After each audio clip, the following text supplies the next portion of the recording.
వేద పండితులచే శుభకార్యాలు పూజలు హోమాలు జాతకాలు ఆఫీస్ పూజలు చేయించుట కొరకు పూజారీస్.com.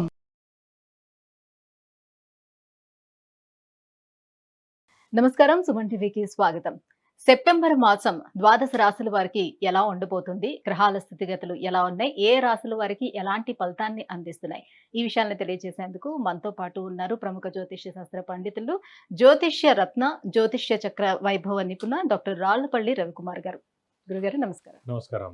గురుగారు, ద్వాదశ రాశుల వారికి ఎలా ఉండబోతుందో తెలుసుకునే ముందు రవి బుధులు గాని, కుజుడు శుక్రుడు గాని ఈ మాసం ఏ స్థానాల్లో ఉన్నారు, ఎలాంటి ఫలితాలను అందిస్తున్నారో తెలియజేస్తారా? తప్పకుండా. శరదిందు సమాకారే పరబ్రహ్మ స్వరూపిణి వాసరాపీఠ నిలయే సరస్వతి నమస్తుతే. అందరికీ నమస్కారం. నవగ్రహాలు ద్వాదశ రాశులు సెప్టెంబర్ నెలలో ఏ గ్రహాలు ఏ స్థానాల్లో ఉన్నాయో ఇప్పుడు తెలుసుకుందాం. ముందుగా సూర్యుడు వచ్చేసి మనకి కన్యా రాశిలో ఉన్నారు. అలాగే కుజుడు మనకి మిథున రాశిలో ఉన్నారు. రాహు మనకి మీనరాశిలో ఉన్నారు. అలాగే గురువు వచ్చి మనకి వృషభ రాశిలో ఉన్నారు. శని స్వస్థానమైన కుంభరాశిలో ఉన్నారు. అలాగే బుధుడు మనకి సింహరాశిలో ఉన్నారు. అలాగే కేతు వచ్చి మనకి కన్యా రాశిలో ఉన్నారు. ఇంకా శుక్రుడు మనకి 18 సెప్టెంబర్ దాకా మనకి కన్యా రాశిలో నీచులో ఉంటాడు. తర్వాత 19వ తారీఖు నుంచి ఇంచుమించుగా తులారాశి స్వస్థానంలో ఉంటారు. ఇవి నవగ్రహాలు ద్వాదశ రాశుల్లో ఈ స్థానాల్లో ఉన్నాయి. గురుగారు, తులారాశి వారికి మరి గురు శనివులు రాహు కేతువులు ఏ స్థానాల్లో ఉన్నారు, ఎటువంటి ఫలితాలను వాళ్ళకి అందిస్తున్నారు? తప్పకుండా. తులారాశి అనగా మనకి చిత్త 3-4 పాదాలు, స్వాతి 1-2-3-4 పాదాలు, విశాఖ 1-2-3 పాదాలు. ఈ రాశి వారికి వాళ్ళగా శుక్రుడు అధిపతి అయ్యాడు. సో తుల అంటే త్రాసు. సో వాళ్ళు చాలా బ్యాలెన్స్డ్గా ఉంటారు, నీతి నిజాయితీగా ఉంటారు, స్ట్రైట్ ఫార్వర్డ్గా ఉంటారు, బాగా ముక్కుసూటిగా ఉంటారు. ఏ ఐటెం వాళ్ళ ఇంట్లో ఈ తులారాశి వారు ఎక్కడైతే ఏ ఐటెం పెడతారో అక్కడే ఉండాలంటారు. అక్కడి నుంచి ఆ ప్లేస్ నుంచి ఏదైనా మార్చినా కూడా వాళ్ళు ఒప్పుకోరు. చాలా చిరాకు పడతారు అన్నమాట. సో వాళ్ళ వస్తువు జాగ్రత్త చాలా ఎక్కువగా. అలాగే తులారాశి అధిపతి శుక్రుడు కూడా అయ్యాడు కాబట్టి మెయిన్గా లగ్జరీస్ అంటే చాలా ఇష్టం ఉండడం చాలా ఉంటుంది అన్నమాట. బట్ ఈ రాశి వారికి మనం చూసుకుంటే లైఫ్ కూడా అలాగే ఉంటుందా? లైఫ్ కూడా లగ్జరీస్ ఉండదు. ఏ లేదు, తులారాశి వారికి శుక్రుడు అధిపతి అయ్యాడు కానీ జాతకంలో కూడా శుక్రుడు కొంచెం బాగుంటే కనుక ఇంక తిరుగులేదు. బాగాలేకపోతే కనుక మిశ్రమం. అంటే శుక్రుడు నీచిలో ఉన్న లగ్నం నుంచి 6, 8, 12 స్థానాల్లో ఉంటే కనుక మిశ్రమం. అదే శుక్రుడు 6, 8, 12 కాకుండా ఇంకెక్కడున్నా కూడా 70%. అదే ఓన్ హౌస్ కానీ ఎగ్జాల్టెడ్లో ఉంటే కనుక 90%, 100% బాగుంటుంది. సో ఇప్పుడు మన రాహు తీసుకుంటే 6వ స్థానంలో చాలా బాగున్నాడు. కేతు వ్యయంలో తీసుకుంటే చాలా బాగున్నాడు. శనిని తీసుకుంటే మనకు పంచమంలో ఉన్నాడు. అంటే 3, 6, 11 స్థానాలు బెస్ట్ కదా శని, మరి 5వ స్థానంలో ఉన్నాడు కదా, మరి ఎలా యోగిస్తాడని అడగచ్చు. 5వ స్థానమైనా కూడా స్వస్థానమైంది. స్వస్థానం కన్నా కూడా అంటే ఎవరి నుంచి ఎక్కడి నుంచి చూసినా కూడా శని అక్కడ కుంభరాశిలో ఉంటే కూడా అందరికీ స్వస్థానమే అవుతుంది అది. కానీ మనం లెక్క పెట్టినప్పుడు 3, 6, 11 అయితే బెస్ట్. దానికన్నా కూడా ఒకవేళ ఆ రాశికి కానీ ఆ లగ్నానికి కానీ యోగకారకుడైన అదృష్టకారకుడైతే కనుక ఇంకా చాలా బెస్ట్. సో తులారాశికి 5th హౌస్ అయినా కూడా తులారాశికి యోగకారకుడు, అదృష్టకారకుడు, లక్ ఫేవర్ చేసే గ్రహమైన శని పంచమంలో ఉన్నాడు కాబట్టి విపరీతమైన అదృష్టాన్ని చేకూరుస్తాడు. అలాగే గురువు 8వ స్థానంలో ఉన్నాడు కాబట్టి మిశ్రమ ఫలితాలు ఇస్తాడు. గురువు 8వ స్థానంలో ఉన్న వాళ్ళకి ఎవరికంటే కనుక విద్యార్థులకి సువర్ణ అవకాశం సాధారణంగా. ఎందుకంటే 8వ స్థానంలో గురువు ఎవరికైతే ఉంటారో లగ్నం నుంచి మామూలుగా జాతక ప్రకారం చూసినా కూడా తల్లిదండ్రులు దూరంగా ఉండే చదువు కానీ ఉద్యోగం కానీ చేస్తూ ఉంటారు. సో ఈ విద్యార్థులు కనుక మంచి ర్యాంక్ సాధించడం ద్వారా ఫారెన్ యూనివర్సిటీ కానివ్వండి, ఫారెన్ వెళ్ళి చదువుకోవడం కానివ్వండి, లేకపోతే ఇండియాలోని ఇంకా ఏదైనా మెయిన్ యూనివర్సిటీస్లో రావడానికి అవకాశం ఎక్కువగా ఉంటుంది. విద్యార్థులకు మటుకు ఇది సువర్ణ అవకాశం.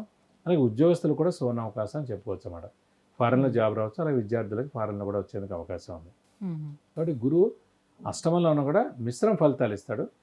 విద్యార్థులకి ఉద్యోగస్తుల మటుకు చాలా మంచి ఫలితాలు ఇస్తాడని చెప్పుకోవాలి. సో గురుబలం తక్కువ అంటే ఒక 50% తక్కువ ఉండి 50% లాభిస్తాడని అంతే అండి. ఇంకోటి ఏంటంటే ఈ లగ్నానికి తృతీయ షష్టాధిపతి అయ్యి 8వ స్థానంలో ఉన్నందుకు విపరీత రాజ్యం కూడా ఏర్పడింది.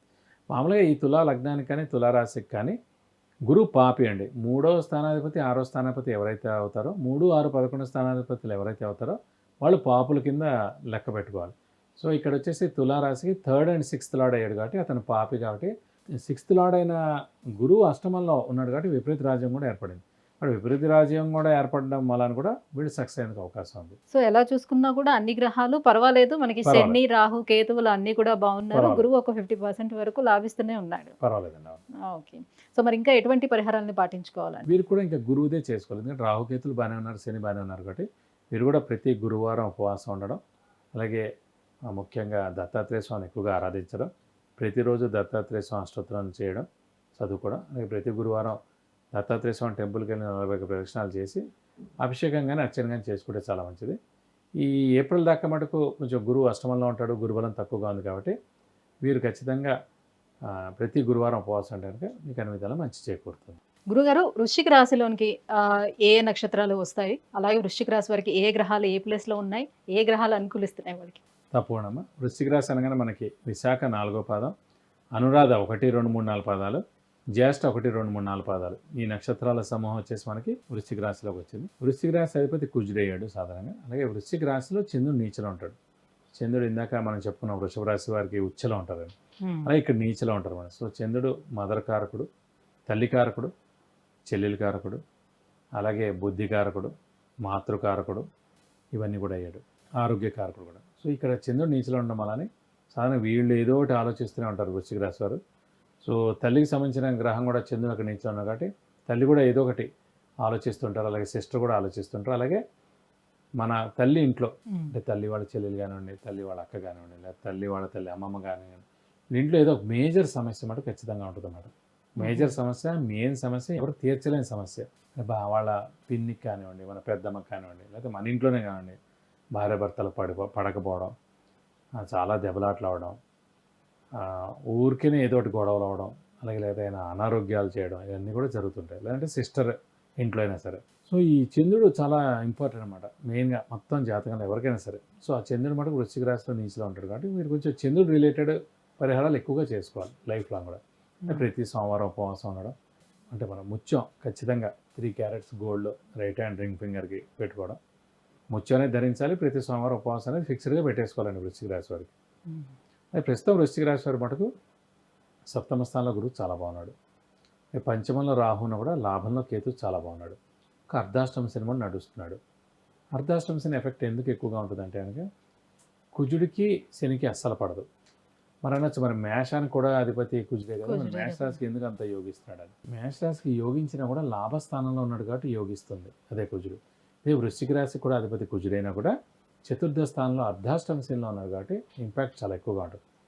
అంటే ఉద్యోగం పోవడం కానివ్వండి, స్థానచలనం అవ్వడం కానివ్వండి, వేరే ఉద్యోగం ఎత్తుకోవడం కానివ్వండి, లేదంటే ఇల్లు మారడం కానివ్వండి, అయితే సొంత ఇల్లైనా ఖాళీ చేయాల్సినంత ఏదో ప్రాబ్లం రావడం కానివ్వండి, ఆ సొంత ఇల్లు ఖాళీ చేసినా కూడా ఏదైనా ఉద్యోగం ఇచ్చే కానివ్వండి, లేదా ఏదైనా ఇబ్బందులు కలగడం కానీ, అక్కడ ఎక్కువగా అనారోగ్యాలు చేయడం కానివ్వండి, ఏదో మేజర్ ఇబ్బంది కలగడం వలన కూడా ఇల్లు మారేందుకు కూడా అవకాశం ఉంది. అయితే వేరే ఊళ్ళో కూడా కొత్త ఉద్యోగం వెతుకుని వెళ్ళేందుకు కూడా అవకాశం ఉంది. అది ఇవన్నీ కాదు, గట్టిగా ఇలాంటి టైంలోనే ఫారెన్ అసైన్మెంట్స్ అయినా అంటే జాబ్ రీత్యా కానీ మనం ఓన్గా కూడా ట్రై చేసినా కూడా ఈ స్థానచలనం ఫారెన్కి పంపించేందుకు అవకాశాలు ఎక్కువగా ఉన్నాయి.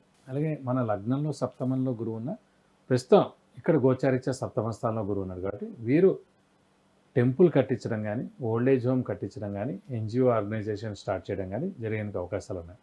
అంటే దానికి సహాయమైనా పడతారు, అదొక మెయిన్ టైం. అలాగే తీర్థయాత్రలు చేయడం, గురువుని దర్శించడం, గురువు యొక్క బ్లెస్సింగ్స్ పొందడం, ఇవన్నీ జరుగుతాయి. అలాగే అవివాహితుల వివాహం, సంతానం లేని వారి సంతానం, నిరుద్యోగుల ఉద్యోగం, ఉద్యోగస్తులకు ప్రమోషన్స్, నేమ్ అండ్ ఫేమ్, ఇవన్నీ జరిగేందుకు అవకాశాలు ఉన్నాయి. అలాగే అర్ధాష్టమ శని నడుస్తున్నందుకు అనారోగ్యం కూడా చేసేందుకు అవకాశం ఉంది.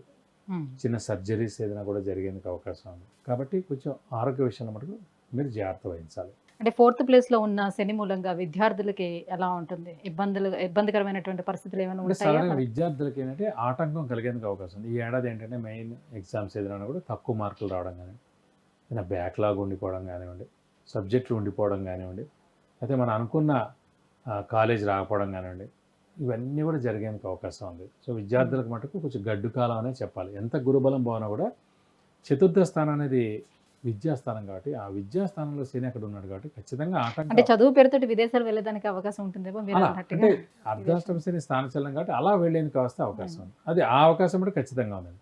ఉద్యోగస్తులకైనా ఉంది, విద్యార్థులకైనా ఉంది. విద్యార్థులకు మంచి సీటు పొంది, మంచి ర్యాంక్ పొంది ఫారెన్కి వెళ్ళి, లేదంటే ఇప్పుడు హైదరాబాద్లో ఉన్నాడు అబ్బాయి, ఇంకెక్కడైనా సరే వేరే ఊరు వెళ్ళినా కూడా అది స్థానచలనం కింద అవుతుంది. కాబట్టి ఖచ్చితంగా అక్కడ చాలా బాగుంటుందని చెప్పుకోవాలి. మరి వివాహ ప్రయత్నాలు ఫలిస్తాయంటారా? సప్తమ స్థానం అనేది వివాహ స్థానం, సప్తమ స్థానం అనేది భర్త లేదా భార్య స్థానం కాబట్టి అలాంటి స్థానంలోనే గురువు ఉన్నాడు కాబట్టి ఖచ్చితంగా మీరు ప్రయత్నిస్తే కనుక వివాహం ఎందుకు అవకాశాలు 100% ఉంటాయి. మరి ఈ అర్ధాష్టమ శని కోసం ఎటువంటి పరిహారాన్ని పాటించుకోవాలంటారు? సో ప్రస్తుతం నెక్స్ట్ ఏడాది ఏప్రిల్ దాకా అర్ధాష్టమ శని ఉంటుంది కాబట్టి ప్రతి శనివారం ఉపవాసం ఉండడం, అలాగే ఆంజనేయ స్వామిని వెంకటేశ్వర స్వామిని ఎక్కువగా పూజించడం, ఆంజనేయ స్వామి స్తోత్రం వెంకటేశ్వర స్వామి స్తోత్రం రోజు చదువుకోవడం, అలాగే ప్రతి మంగళవారం ఆంజనేయ స్వామి టెంపుల్, శనివారం ఆంజనేయ స్వామి టెంపుల్కి వెళ్ళి 40 ప్రదక్షిణాలు చేస్తే చాలా మంచిది. అలాగే ఆంజనేయ స్వామికి వడమాల, అలాగే సింధూర పూజ అంటే తమలపాకుల పూజ చేస్తే కూడా చాలా మంచిది. వెంకటేశ్వర స్వామి కూడా అభిషేకంగా నచ్చని కానీ చేస్తానుక మీకు అన్ని విధాలా మంచి చేకూరుతుంది. విద్య, ఉద్యోగం, వివాహం, వాహనం, విదేశీయానం, సంతానం, గృహయోగం వీటన్నిటి గురించి తెలుసుకోవాలంటే కింద స్క్రోల్ అవుతున్నటువంటి నెంబర్లకి మెసేజ్ లేదంటే కాల్ చేసి గురుగారి అపాయింట్మెంట్ పొందవచ్చు. గురుగారు, వృశ్చిక రాశి వారికి ఈ సెప్టెంబర్ మాసం అంతా ఏ రకంగా ఉండబోతుంది ఏంటనే విషయాన్ని తెలియజేసినందుకు ధన్యవాదాలండి. నమస్కారం.